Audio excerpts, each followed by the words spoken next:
Assalamualaikum, hai, balik lagi di channel YouTube aku. Kali ini aku ingin merangkum beberapa pertanyaan yang udah masuk di DM atau komentar langsung di konten YouTube aku, ataupun langsung WA di nomor aku terkait tentang flek yang pernah aku alamin semasa kehamilan aku beberapa tahun lalu. Tapi alhamdulillahnya tuh konten aku tuh masih aja banyak yang menanyakan perihal ini, makanya mau aku buatin rangkuman tentang beberapa pertanyaan yang sering banget ditanyain. Siapa tahu ini bisa membantu dan bisa membuat kalian lega dan tidak gelisah lagi.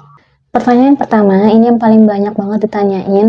Aku udah minum nih obat penguat kandungannya, tapi kok masih keluar flek ya gitu. Jujur, obat penguat kandungan itu menurut aku pribadi bukan untuk memberhentikan flek. Jadi waktu aku dikasih sama dokter kandungannya itu, aku dikasih 3 macam, yaitu asam folat, penguat kandungan, dan juga pemberhenti darah. Nah, tapi pemberhenti darah ini hanya aku konsumsi kurang lebih 1 minggu. Saat aku kontrol lagi, dokter tidak memberikan aku obat pemberhenti darah, tapi tetap memberikan aku penguat kandungan dan asam folat. Nah, jujur waktu aku mengkonsumsi obat pemberhenti darah itu, flek aku tuh tetap nggak berhenti, dia tetap keluar. Bahkan yang tadinya itu flek berwarnanya coklat, kayak kita mau pertama kali haid, jadi warnanya merah, terus jadi pink, tapi belum keluar gumpalan. Jadi buat kalian yang ngerasa kayak was-was nih minum penguat kandungan kok malah nggak berhenti-berhenti ya fleknya, jangan kayak gitu ya. Penguat kandungan harus tetap diminum sampai batas dokter nanti nyuruh kita untuk udahan minum. Pertanyaan yang kedua, ini juga sering banget ditanyain, Kak, gimana sih waktu itu ciri-ciri darah fleknya? Darah flek yang pertama kali aku dapetin itu adalah seperti keputihan, tapi warnanya coklat gitu, kayak kita baru pertama kali mau menstruasi. Nah, selang beberapa hari, aku sudah minum obat penguat, pemberhentinya dan asam folatnya tuh darahnya malah menjadi warna merah, kayak kita lagi menstruasi gitu. Tapi tidak terlalu banyak, tidak sampai ada tekanan untuk keluar. Kalau kita lagi menstruasi kan, kita bisa merasakan ya tekanan darah mau keluar. Nah, kalau flek ini enggak, dia nggak ada tekanan, tapi dia keluar. Tapi tidak sampai banyak banget sih darahnya waktu itu. Berapa lama aku mengalami darah yang berwarna merah? Nggak lebih dari 2 hari sih, dan itu juga volumenya nggak terlalu banyak. Tapi selama aku mengalami flek ini sampai kurang lebih 2 bulan, setelah darah merah itu berubah jadi coklat, dia tuh keluar gumpalan kecil-kecil. Kecil-kecil banget gumpalannya tuh, kayak seukuran kepala lidi gitu. Nah, jadi buat kalian yang mengalami flek seperti ini, kalian harus tetap tenang dan harus tetap kontrol. Selagi kesehatan kalian baik-baik saja, kalian hanya butuh istirahat yang total. Kalian juga minum asam folatnya dan penguat kandungannya. Jangan sampai di stop ya. Pertanyaan yang ketiga yang juga sering ditanyain adalah, Mbak atau Kak, selama minum obat penguat kandungan selama kurang lebih dari 2 bulan, ada nggak sih efeknya? Jujur kalau di aku tuh nggak ada efek apapun ya, nggak ada kayak mual ataupun gimana. Tapi kalau kalian merasakan kayak efek-efek tersebut, kalian boleh untuk konsultasi lagi ke dokter kandungan kalian agar bisa diganti nih, apakah diganti dosisnya atau diganti dengan mereknya. Pertanyaan yang keempat, ada nggak sih pantangan makanan atau makanan yang harus kita konsumsi selama kita flek?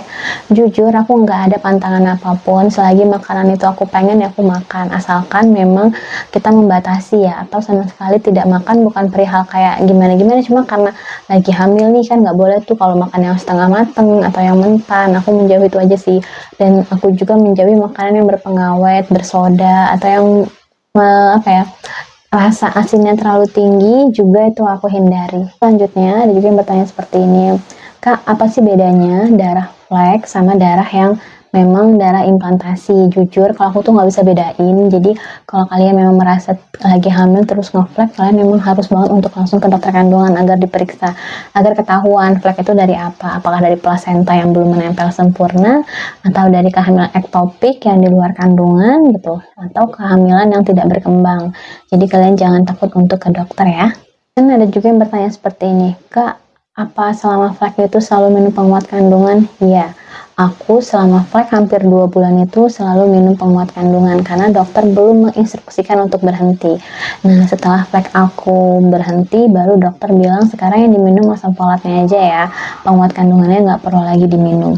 Dan ada juga yang ngomong kayak gini, Mbak, aku tuh udah dikasih penguat kandungan nih sama dokter, tapi aku nggak berani minumnya karena kata saudara aku kalau aku minum nanti aku malah keguguran gitu.